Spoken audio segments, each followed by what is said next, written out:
let's get cracking then. Okay, let's have some questions. Or let's Thanks not. very much, Tim. Myles. Really nice to see you all. Any questions? Okay, one in the front here. Yeah.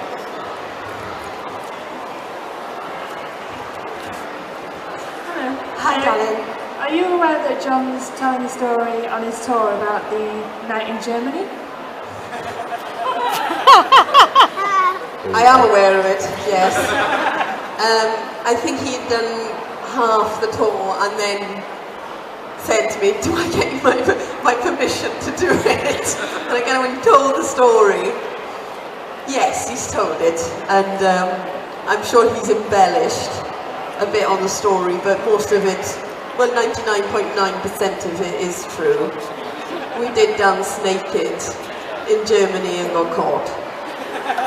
And everybody in the hotel opposite, which we didn't know was there, saw. And then I woke up, John and I went to sleep at about 20 to 7 in the morning. And we snuggled in. And he is gay, tried everything I could. We snuggled up and I had a talk. I had to do one of these at 9 o'clock, which I'd completely forgotten about, to something like 3,000 people.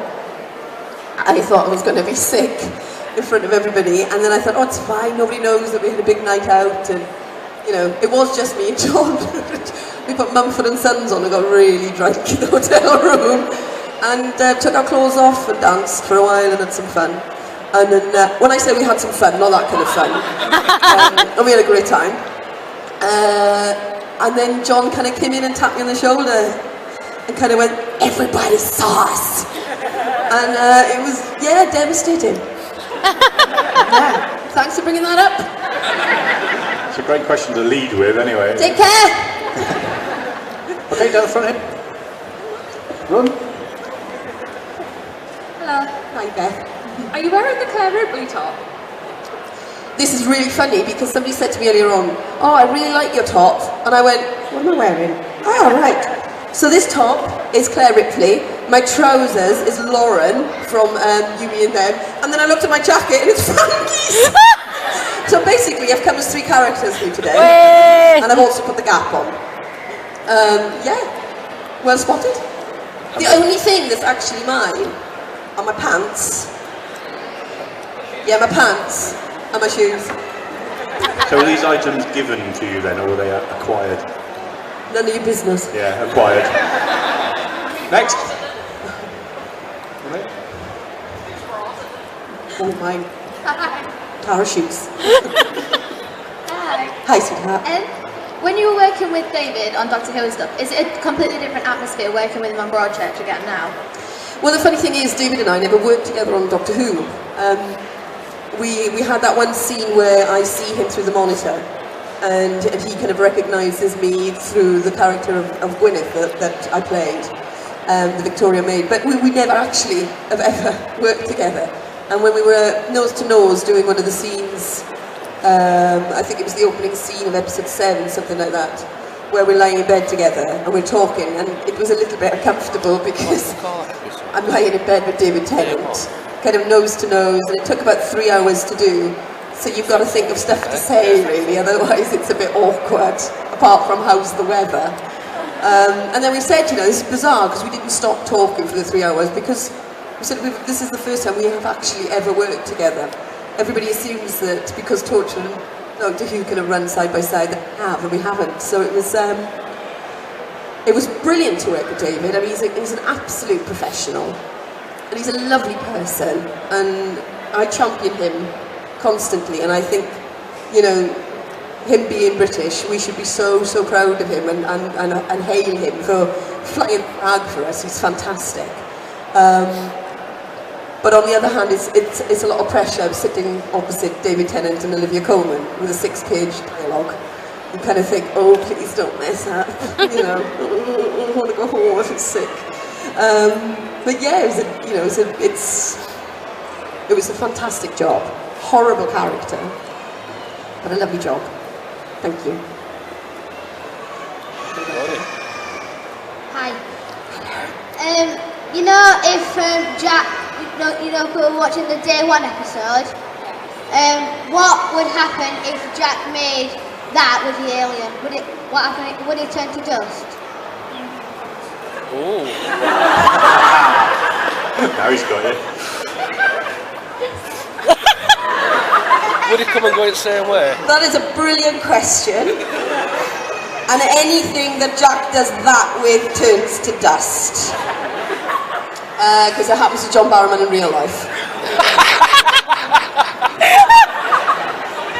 Don't touch John Barrowman or you will turn to dust. And if it is sexual, you've had it. Yeah. Did you enjoy that one? Very good. Next question. One behind.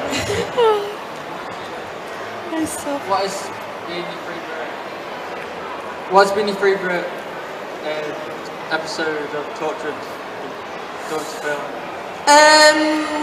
We've all got different favourites, but our all-time favourite is Countryside. We love Countryside.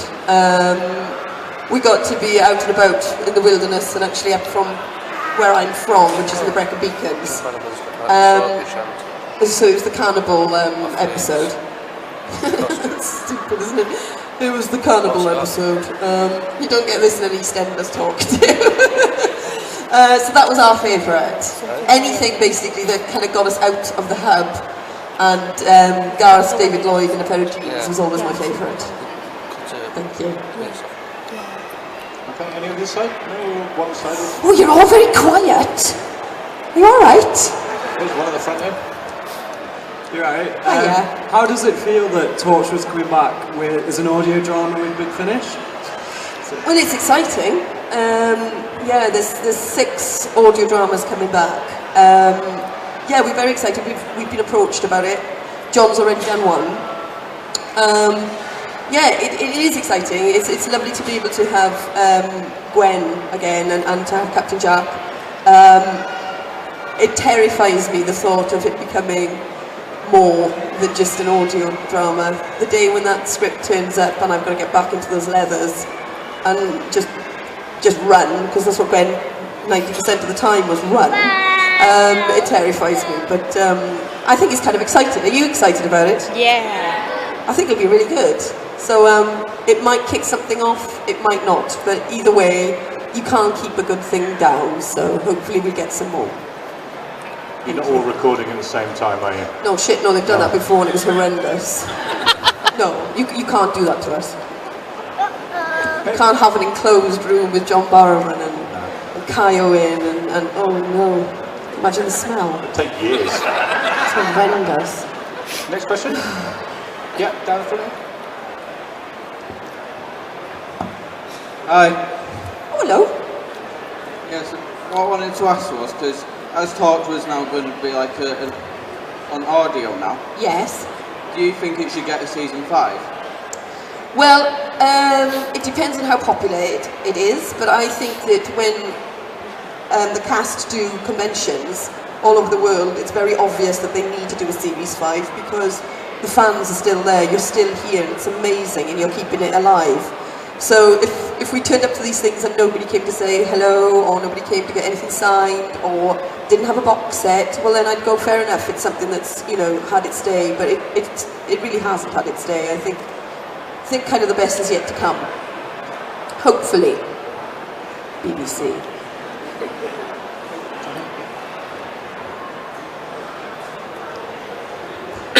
Hi Eve. Hiya. Hi love. We're talking about season 5. What would you say it would need to be? Do you think, because obviously it's done the American thing and everything like that, do you think it should just pull back to its roots a little bit more than it used to be? I think it'd be really interesting to do something like a dream sequence for Series 5. I think the thing is with Torchwood, it could be set anywhere, and in any time it can be set. But I think it would be lovely to have all the cast back. I mean, everybody, Susie, Owen, Toshiko, Yanto, everybody back in one big dream sequence, but I'd like it to be another five-parter, an event week, which was really exciting to be a part of, because on a Monday, everybody was sitting down at 9 o'clock to watch Children of Earth, and it was a very special, it was a special vibe about that. Everybody that week was sitting down at the same time, getting drunk, watching Children of Earth. Was it just me? It's just me. with Barrowman, getting naked. Sorry, it's just me again. So I think something like that would be interesting.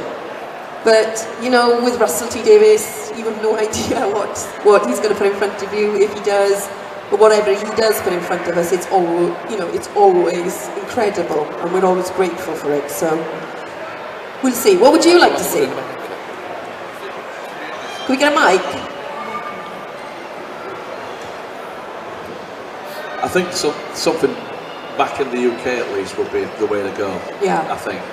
I'm thinking Sydney, Australia. It's done that Bondi Beach episode. Yeah, the surfing episode with all the dudes. Yeah, that's it. That'd be awful. Kill everybody on kill everybody on a surfboard. Kill everybody in Summer Bay. And then we'd have loads of zombie surf dudes. Yeah, that's oh my god, this is such a good idea.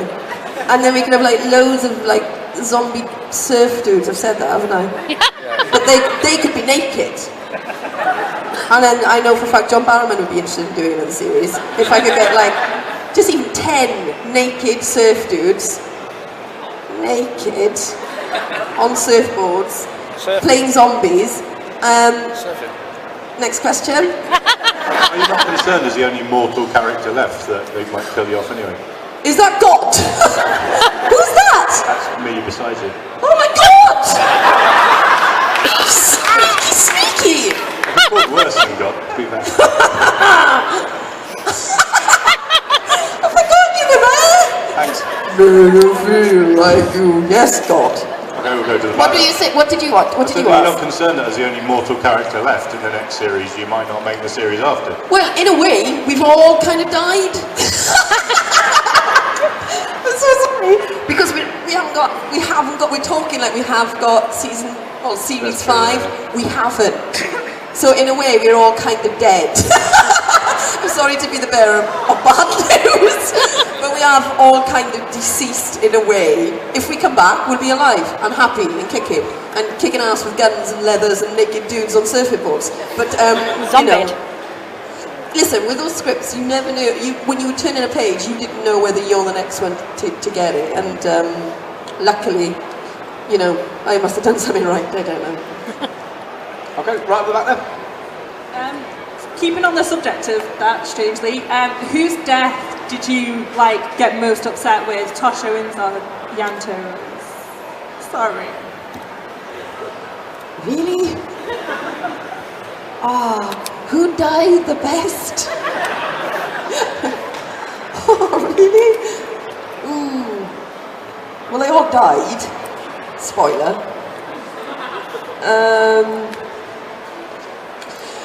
Okay.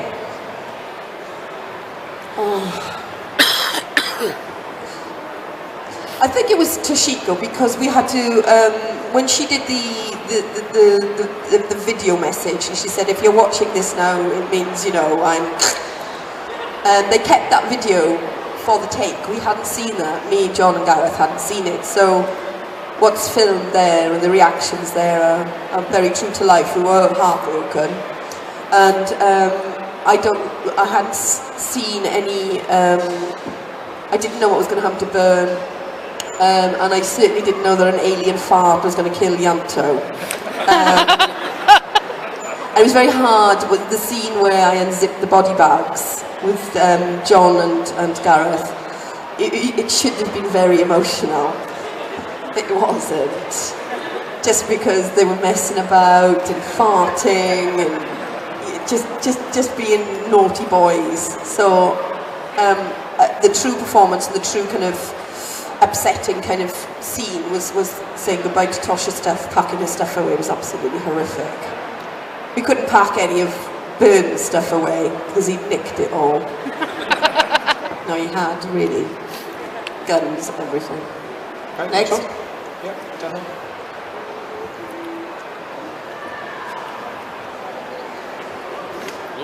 Jesus, don't kick her! She didn't do anything to you! I'll take you down. Hi, Eve. Hi, love. I wondered if you'd read the novel, Torchwood novel, Exodus Code, that John and his sister wrote. Because I think that would make a great TV movie or something like that. No. I haven't. I got 2 very small babies, and I work full time, and the only thing I ever get to read are the lines I'm saying today. To sit with a newspaper is quite a challenge in my house, but I stick. And if anyone could make it into a TV series or a film, it's John and his wonderful sister Carol. So I hope that happens. That'd be brilliant for them. I would have a good part in it. Well, then I think definitely it should get made, and I have read it. It's magnificent. Are there any naked surfing dudes in it? Then I'm there right away. Thank you. Maybe you should write one. Is that you again? Sorry. Has anybody seen the film Mr. Deeds? Has anyone seen that? Where the guy just pops up and he's like, sneaky, sneaky, sneaky, sneaky. If you haven't seen it. You just made me sound really sneaky now. It's you again? Yes. Right, who's next? Yeah, down the front here. Out of Owen, Tosh and Yanta in Torchwood, who do you think should have survived the longest throughout all the episodes?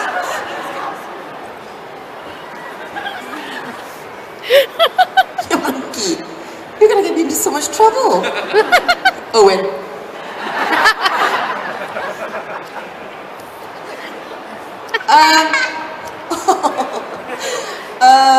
I'd have liked them all. I mean, we had Yanto for Children of Earth, so it would have been nice to have had the other guys for that as well. But we missed them all the way through. You know, we missed them all the way through to Children of Earth, Miracle Day. Really missed them. But we were lucky enough to get some fantastic cast over in the States as well, who also died. It's like, don't come on to Torchwood, you're going to get killed, isn't it, really? Yeah, I would have liked to have had them on a lot longer. Thank you. Okay, next one. Wherever you want. On the topic of the universe... A bit closer, babes. On the topic of the universe, who's your favourite Doctor from Tennant to Capaldi? It's Tennant for me all the way. Yeah, I love Tennant. Although I've got a very soft spot for Christopher Eccleston. And once again, when I said that, I feel like I've said something wrong. Just because he brought it back, and that's that's how I was introduced really to Whoniverse and to the fantastic household that this Doctor Who and Torchwood and Sarah Jane Adventures are all a part of. Chris had that huge pressure of bringing back such a phenomenon, this character of the Doctor. I think he did it with a bloom. I thought he was wonderful. So I have a very big soft spot for him, and I would have liked to have seen him do more, actually, instead of just one series. It would have been great to see what else he could have brought to the character. I'm sure he would have had so much more to bring to it. But I just think David Tennant just set it on fire. So, do you think so? Yeah. Love him. And I'm the biggest fan of Peter Capaldi anyway. Whatever he does, he's just superb. Thank you. Okay. We've also got some over here as well. Yeah, Beth. Do that one and then we'll move across. Obviously, when you got on Torchwood, Gwen cheated on Reese. Shut up. Did it hurt when you read it? When you read it? Read it? Read it? Did it hurt when I read that? Did you feel bad? That Gwen cheated on Reese with Owen? Yeah. No. Just a snog I could get away with. That's so awful. So true. No. Okay. It's awful. It was awful doing that scene where I had to tell him that I'd retconned him and... Oh God, it was... Yeah, it was hard going because you kind of fall in love with the characters that you play and the characters you're opposite. So who could hurt Reese? I mean, he's such a buffoon. You can't hurt him. He makes a fantastic lasagna and feeds her wine. He's the perfect man. Hello. Kai tweeted me a while ago saying that for Miracle Day 3, he'd do a karaoke night. And Who would do a karaoke night? Kai Owen? Yes. And Well, it'd be if he was sober enough to do a karaoke night. That would be something. Let's sponsor Kai Owen to stay sober for Miracle Day 3. And I was just wondering if you would do a duet with him. No. No, there's absolutely no way. Oh, no. I'd rather dance naked with John Barrowman in Germany than ever sing in front of people. No. It's a fear. No, I can't sing. I can throw shapes. I can't sing. I can't. And they made me do it in Miracle Day. This is what happened on Torchwood all the time, you see. It was peer pressure the entire time. That's why I got into trouble every single day. Because they made me do stuff. And a lot of it is against the law. And I did it because I didn't want to get picked on. I wanted to be liked. And they picked on me to do it. And they picked on me to sing in Miracle Day 2 as well. And it was just... It was just awful. And the thing is with our cast, they've all got beautiful voices. Naoko's got a beautiful voice. Gareth's got a beautiful voice. John's got a beautiful voice. Kai does his best. But no, I won't. I'll be in the background throwing a shape, but not singing. I hope I've made that clear. Okay. We've got some more going through the back as well, but carry on. You should do like lip syncing or something instead. Even that would sound awful. Do you think Gwen would let Anwen ever join Torchwood when she grew Would up? Gwen let Anwen join Torchwood? Hell no. No. Anwen is going into dentistry. Okay. For weevils. She'd make a killing in Cardiff. Okay, next question. Hi. Hello, babes. What I wanted to ask was, out of all the episodes of Torchwood, Yes. which do you feel was the most emotional? That's a really good question. There are a few. I mean, of course, the obvious of losing the team was horrendous. But I think the most emotional one for me was when I find Rhys dead. That was just... It was hard to do because no lines. I think in the script it said, Eve, ad lib, etc, etc, etc. So I had to kind of go in there and just see the moment for what it was and react to it. That was hard. It was hard to get to that place and to see Kai in blood and not in a very good shape. A bit like what he was like in Miracle Day 2, in a bit of a state. That was hard. But then also the Rift, the episode, the Rift episode. That was a hard one to do as well because of all the lost people, and there was a lot of stuff going on in the news about people being lost, and it just struck a chord with me. So that was a bit hard. But yeah, thank you. Please, can we please? Ask her then. Her head's about to fall off. We'll not have that. I was just wondering if you could tell people a bit more about the fundraising you're doing, for those who don't know about it. Thank you, Sarah. Yes. For you that don't know about it, and for you who do know about it, Kai Owen and I, on the 11th of July, we... Stand up, you can't... Can you see? Am I on there? Oh, no! I've been really animated so you can see me at the back. I must look like a right dick. Shit. God. Me and Kai Owen are doing a fundraiser for a very, very special little boy called Dewi. I don't want to bring you down. I want you to have a lovely time this weekend, but it's really important that I say this. I met a family week last Wednesday, and a mum tapped me on the shoulder, and she turned around and she was with a little boy and her daughter and her husband. And the little boy is 3 and he's in a wheelchair, and his name is Dewi. And they've got a site called Dewi's Dreams, and they're trying to raise as much money for him because he's had he's got cerebral palsy, but they didn't diagnose it until late, and now he's in a wheelchair, and if he doesn't get this operation in the next year, his bones are now starting to deform because he's in a wheelchair the entire time. He's completely the right candidate for this operation, but it's going to cost £60,000. And I'm absolutely determined that I am going to help this family, and I'm going to raise this money for this family. So what we're doing is, Kai Owen and I, we are doing a 24-hour event on the 11th of July. It's called Eve and Kai's Nightmare. You You can look it up, you can donate and sponsor, you can pass the word, you can retweet, whatever you do, it's going to help. Basically, we're walking up Snowdon, up and down in one day. Apparently there's a bar at the top, that's how I've got Kai Owen on board. And there's a train going back down, that's how I'm on board. And then we're doing the longest zip wire in the world.